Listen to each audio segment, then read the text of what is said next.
Good day and welcome to Daily Entrepreneur. Ka lebitso ke Karabo wa kwa Malapile, and this is the SME Solution Series. Today's topic is opportunity, and I'm joined by the formidable Tshegofatso Bokaba, the Group CSI Manager from Momentum Group. Welcome.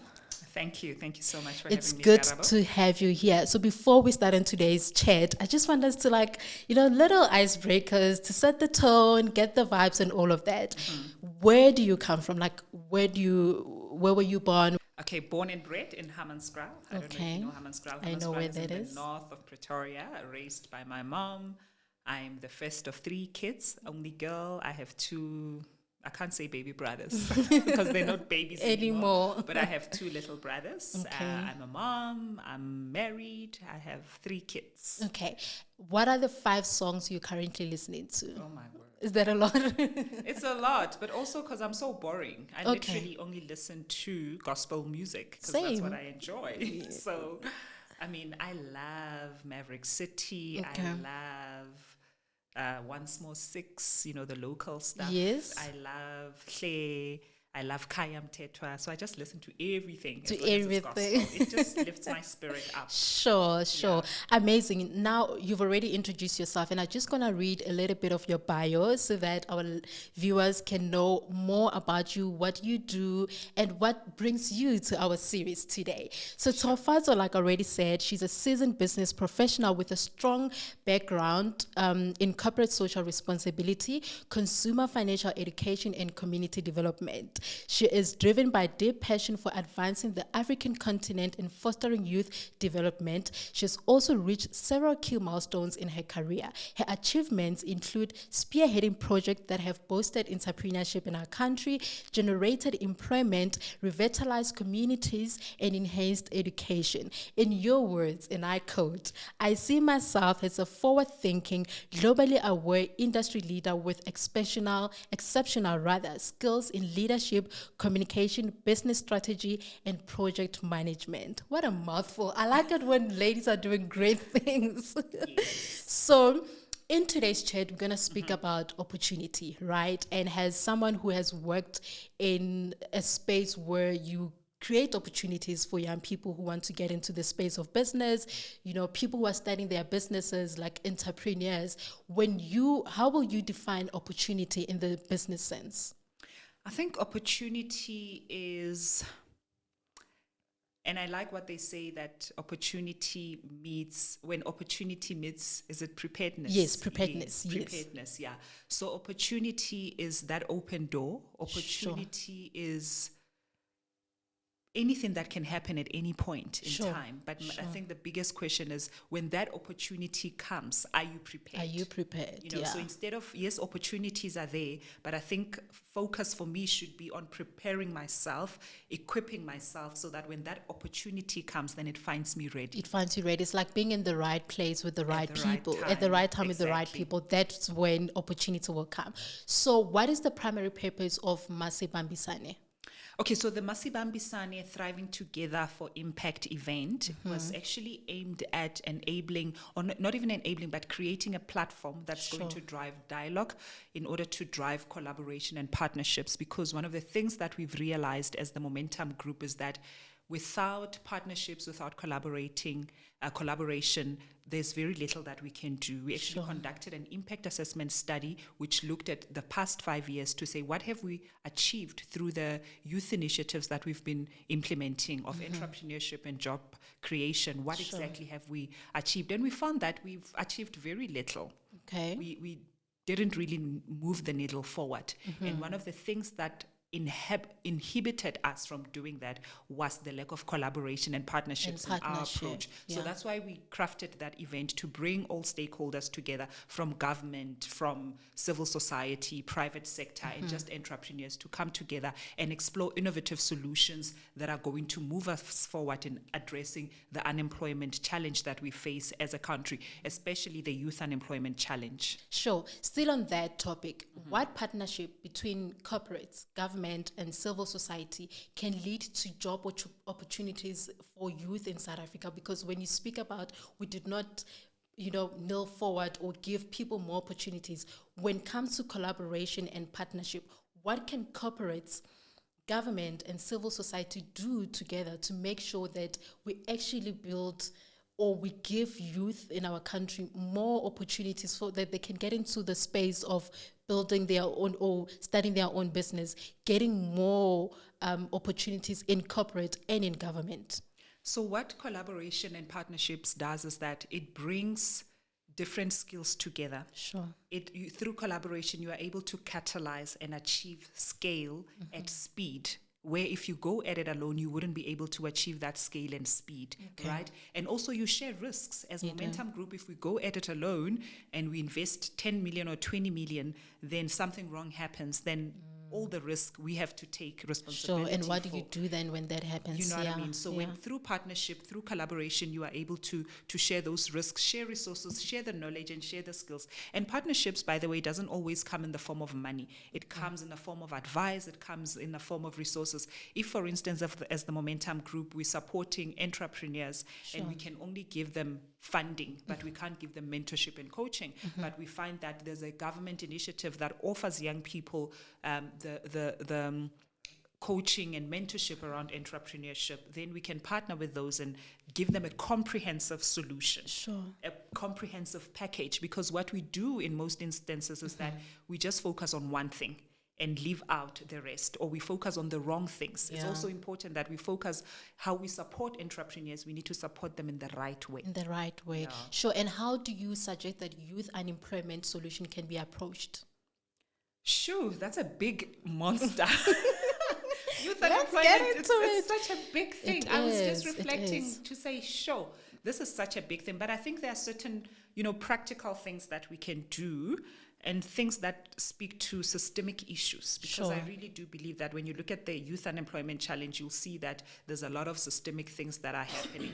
And the first one, I think if we can empower and support entrepreneurs, SMEs in the right way, if we give them the right resources so that they're able to become sustainable, they're able to scale and create jobs. Sure. I know that through the National Development Plan, it is said that by 2030, 9 out of 10 jobs are going to come from the SME sector. From the SME, There was also a case study that was conducted in Germany that says about 80% of their working force population actually works in SMEs. In SMEs, and only 20% in corporate South Africa. So when you, not corporate Germany, but when you look at us, it's actually the other way around. So that's the first thing, equipping and empowering our entrepreneurs. There's also a challenge with the skills mismatch, that the skills that industry need is not the skills that the institutions of higher learning produce. Yeah. Exactly. So especially when you look at TVET colleges, I mean, that's a system that was created to meet the needs of the industry. So there's that mismatch that is happening. And I think if the two worlds can come together, both industry and the institutions of higher education just work together in terms of how should we train? Maybe industry then informs the curriculum. Industry capacitates the lecturers. Industry capacitates the TVET college as well to make sure that they have the correct equipment to teach. Yeah. If it's BMW, for instance, I'm just mentioning it to say, instead of working on a 1950-something model or 2008 model, when we are in 2024 model, how do the two organizations come together and say, this is how you must train. These are the skills that you need. So your approach is also a very skills-led and demand-led approach. Another thing is around the education system. We know that our education system is not also preparing young people adequately for the world of work, for the industry as well. So how do we teach curriculum that is relevant to the young people, that's going to set them up for success, you see? And I think we also need to invest a lot of money in research and development so that the things that we do are really driven by insights and research. We're not just doing things for the sake of doing them, but we know that if we are targeting these particular sectors, let's say the green economy, for instance, that's where the most jobs are going to come from. So how do we adequately prepare our young people to meet the needs of those? So what tools what tools can be put in place, especially in institutions that train or where people are studying for any particular platform that they want to get into? What tools can be put in place to make sure that by the time I graduate and I'm done with school and I'm ready to get into the industry, without even have to acquire experience, what tools do they need to put in place, making sure that graduates are ready to get into any platform that they had studied for? And you don't need to even get into, no, you don't have 5-year experience, but what tools do we need to put in place to make sure that we are ready for the real work to get into the industry? Sure, and I think it goes back to the system. It's a systemic issue that needs to be addressed and tackled, but it also starts with that collaboration at an earlier stage. If we know that we have young people who are in institutions of higher learning starting to become, whether it's CAs or anything, how does an auditing firm give them VAC work during school holidays? Those are practical things. And those are things that can be done in the short term. It's not things that we have to still figure out.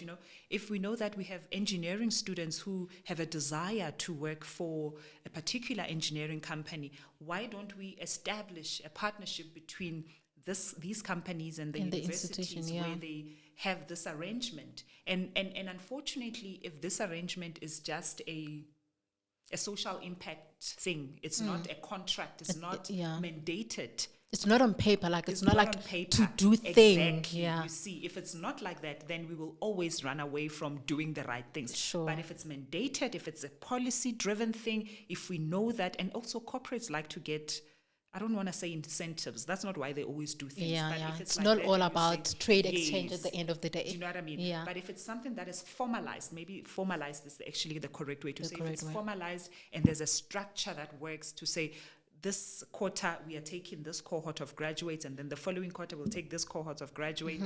But also because, we have a lot of young people in South Africa, on the African continent.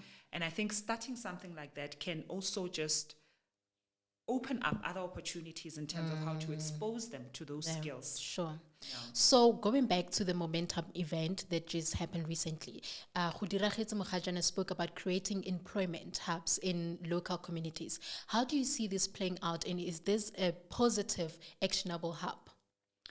It's a very positive thing, and I'll tell you why I like that. Because one of the things that Khudi suggested is that we should bring the opportunities to the young people. Sure.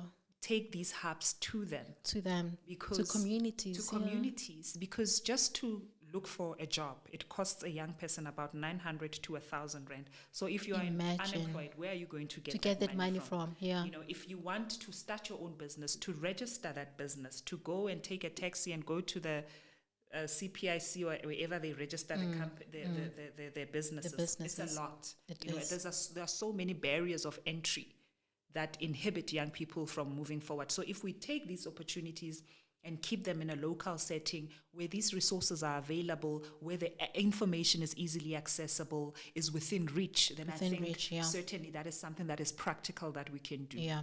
And what future initiatives now and partnership that could further unlock opportunities? I just want to go back to, because we're focusing mostly on opportunities. What future initiatives or partnership could further unlock opportunities in our country, especially for youth facing unemployment?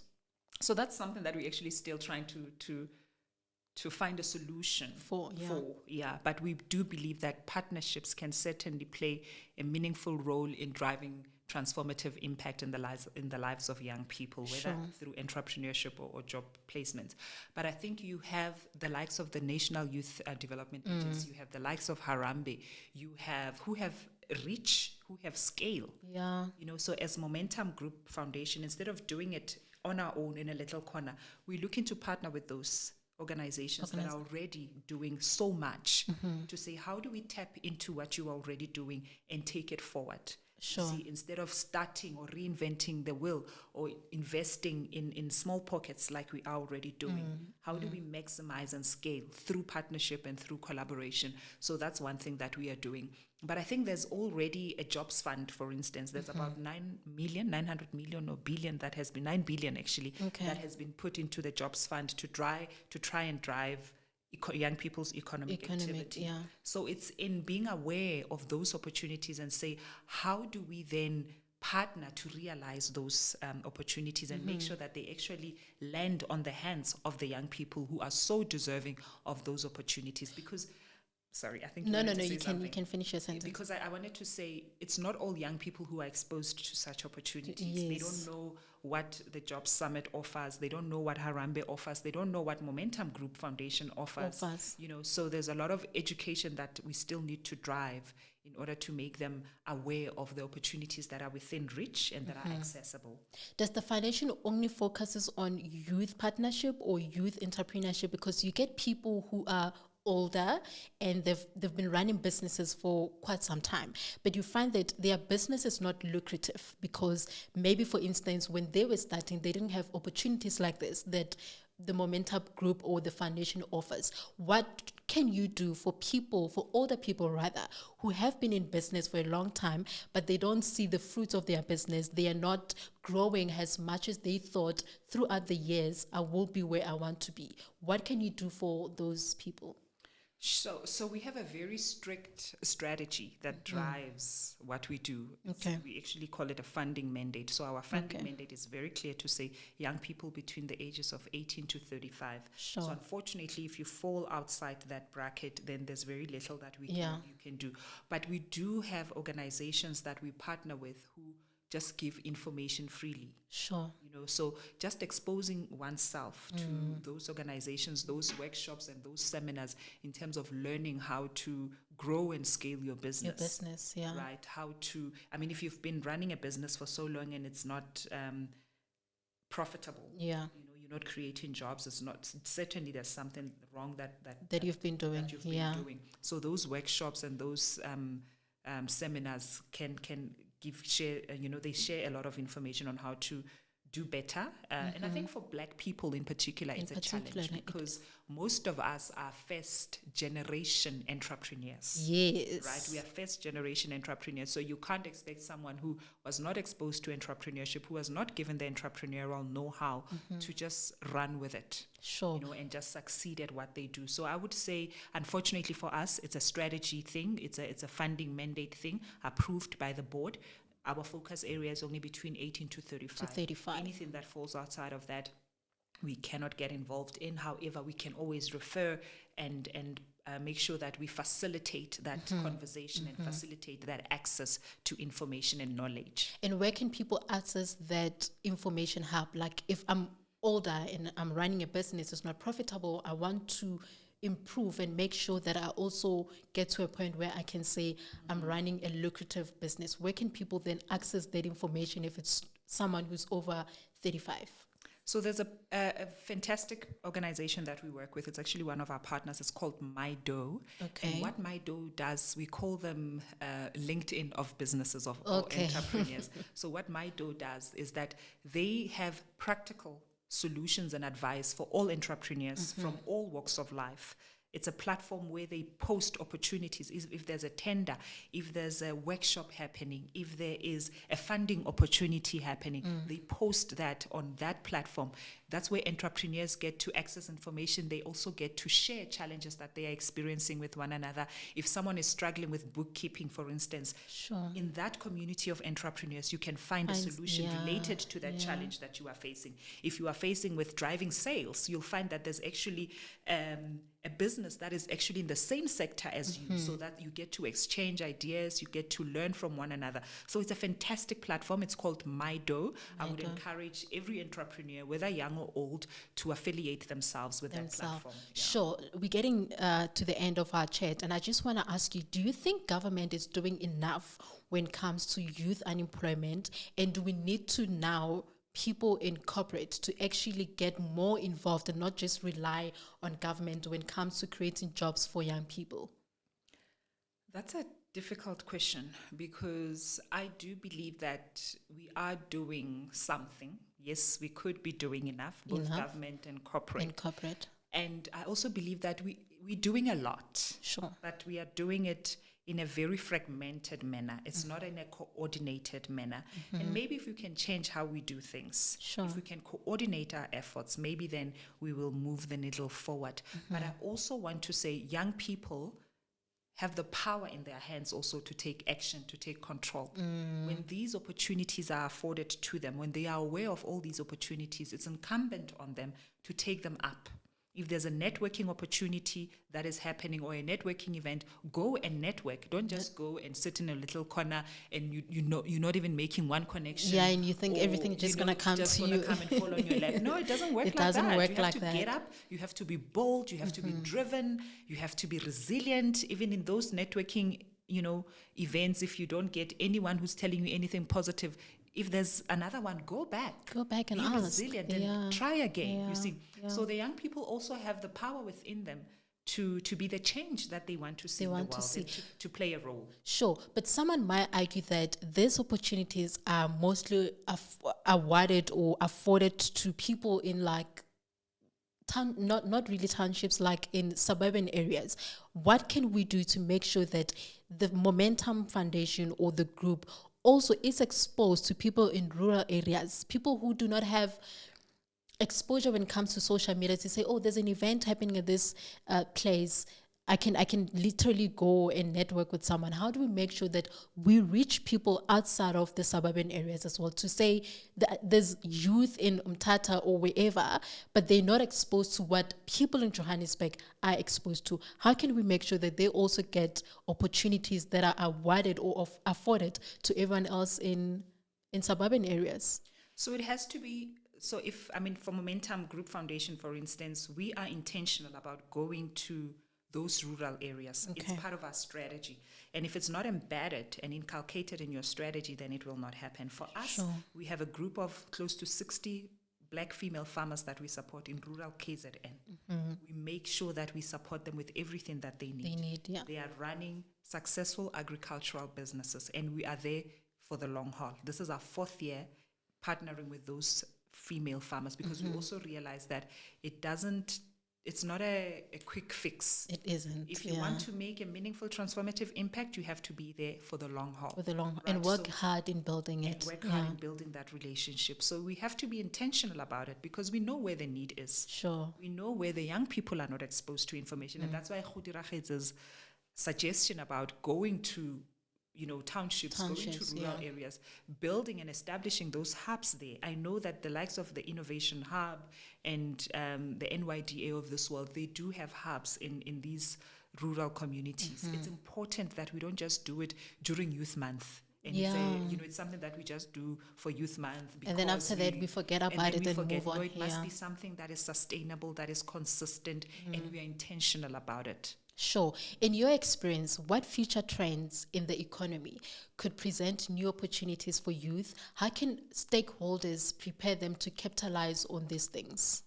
So that's going to take a lot of research, okay, right? Because right now I can say the green economy, or I can say the care economy or the ICT space. That's where the most jobs are going to come from. Those are the opportunities that if we can tackle them, I can look at entrepreneurship and say, perhaps if you invested a lot in those entrepreneurs in the solar space, because of where we are as a country currently, but I think if we want to come up with those innovative solutions, we need to invest in research and development, so that whatever initiative, whatever solution we come with, it's informed by research, and we know that it has worked. Even if it didn't work in South Africa, but we know that it has worked somewhere, and when we bring it to our country, we bring it with the South African context in mind and see how it works for us. Cool. When the foundation work on putting together the things that they think will work for youth in our country, do you also include them in the decision making to say,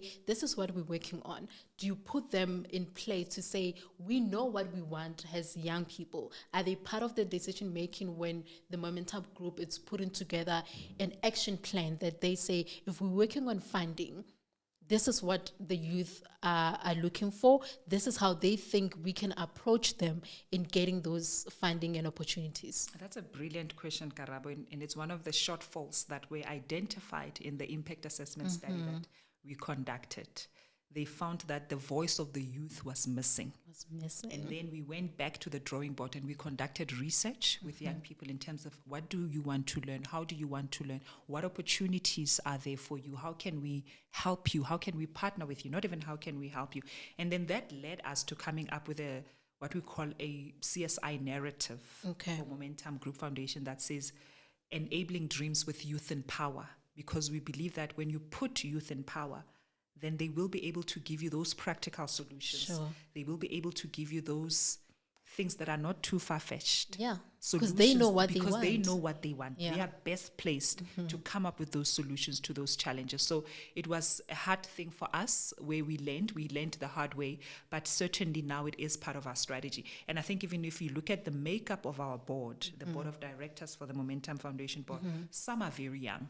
Some are young, some are entrepreneurs. That's impressive. So when we come up with these strategies around entrepreneurship, we have an entrepreneur in the room in the form of a board member who's going to say, no, actually, that's not how you go about it. Perhaps consider going about it in this way. In this way, okay. Yeah. Sure, that's very impressive. Now, just to close, I want you to tell us more about the Momentum Group Foundation, what you guys are doing, like in the next year, what can we look forward to? What are things that we as entrepreneurs or we as young people can look forward to coming from the Momentum Group?